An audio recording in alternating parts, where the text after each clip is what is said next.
Assalamualaikum warahmatullahi wabarakatuh. Bismillahirrahmanirrahim. Wassalatu wassalamu ala rasulillah Muhammadin wa ala alihi wa sahbihi wa mawala.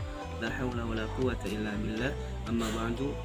Perkenalkan, nama saya Aditya Prayoga akan menjawab pertanyaan dari ujian akhir semester 2 ya, dalam mata kuliah pendidikan kewarganegaraan. Yang pertama yakni di mana letak keselarasan dan pertentangan antara HAM dan agama? Coba jelaskan dan singkat dan berikan contohnya.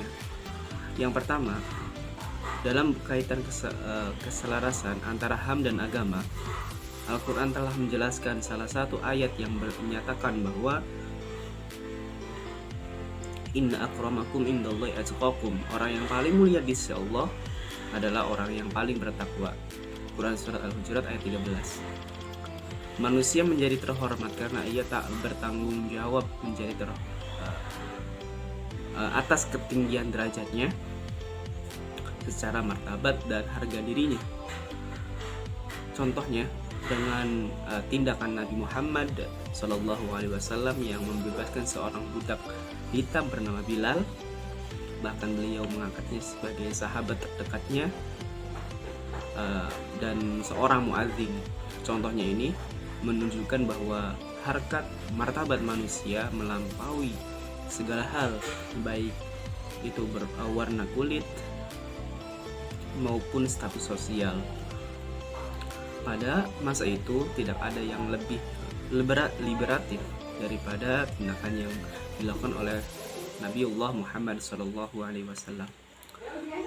Hak asasi manusia dalam Islam adalah hak yang diberikan oleh Allah Subhanahu wa Ta'ala. Jadi tidak ada individu maupun lembaga yang memiliki kewenangan untuk mencabut hak-hak yang diberikan Allah Subhanahu wa Ta'ala. Pertentangannya adalah banyak dari masyarakat yang belum melakukan transformasi keagamaan yang kultural, sehingga masyarakat tidak hanya mengetahui keyakinannya saja, tapi mengetahui bahwa Islam ada sistem, budaya, dan hukum. Contohnya, banyak pendakwah yang isi dakwahnya banyak mengandung unsur celaan dan hinaan.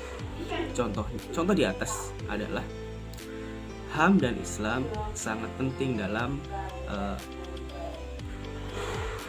mendandani orang dengan tata krama dan tutur kata yang baik. Di masyarakat luas, hukum masih tetap ada selagi kita masih tetap patuh kepada Allah Subhanahu wa Ta'ala. Yang kedua,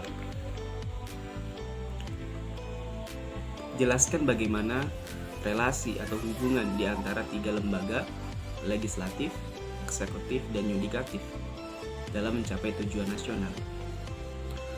Bahwa ketiga lembaga tersebut memiliki hubungan yang baik terhadap negara yang sedang dalam mencari tujuan ke depannya.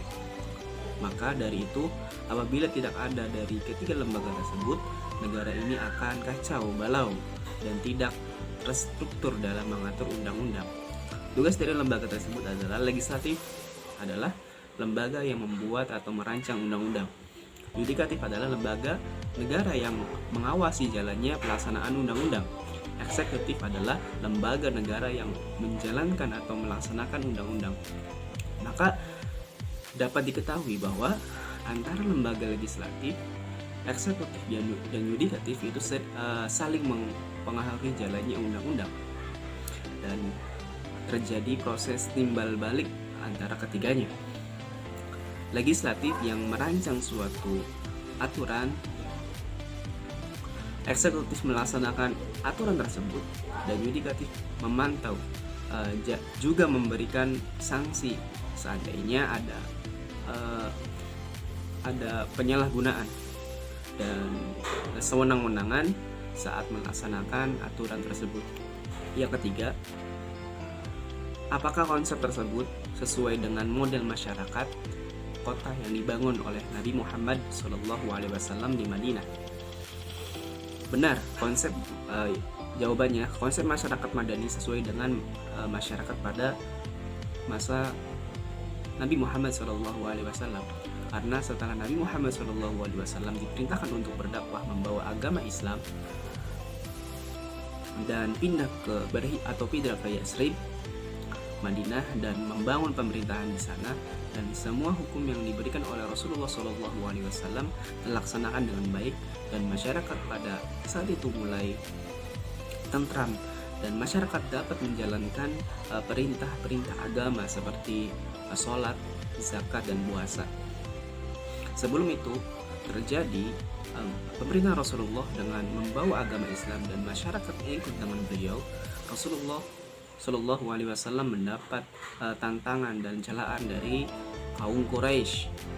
Seiring jalannya waktu dengan peradaban sebagai hasilnya, maka pemerintahan Rasulullah SAW menjadi berkembang, dan agama Islam menjadi agama yang banyak dianut oleh masyarakat Arab pada waktu itu. Masyarakat dan Rasulullah pun sangat dekat tanpa ada tembok yang menghalangi atau memisahkan. Dengan seiring berjalannya waktu, masyarakat dan Rasulullah dan sering bertanya dan mengutarakan pendapatnya kepada Rasulullah, dan sering berdiskusi serta bermusyawarah dengan masyarakatnya. Pertanyaan yang terakhir, yakni nomor 4. Bagaimana upaya efektif mitigasi radikalisme kepada para pemuda?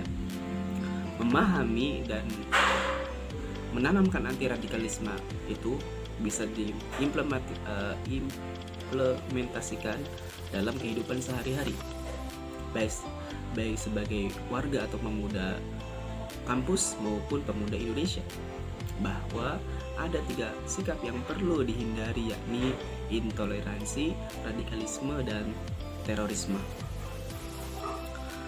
Dalam hal ini, radikalisme menjadi topik dan perlu upaya untuk mengatasi radikalisme di kehidupan pemuda.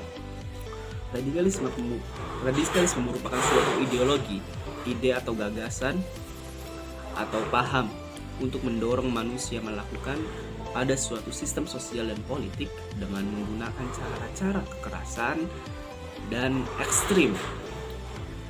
Hal yang dapat dilakukan untuk mencegah radikalisme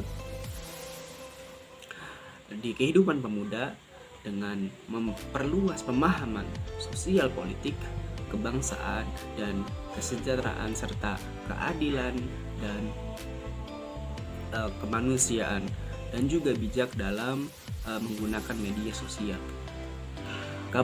Keagamaan pun sangat penting untuk dipahami, karena banyak masyarakat yang mengundang penceramah radikal yang membawa fitnah kepada pemerintah, bukan mengajarkan hal-hal yang baik, malah menyelewengkan pendapatnya kepada pemerintah.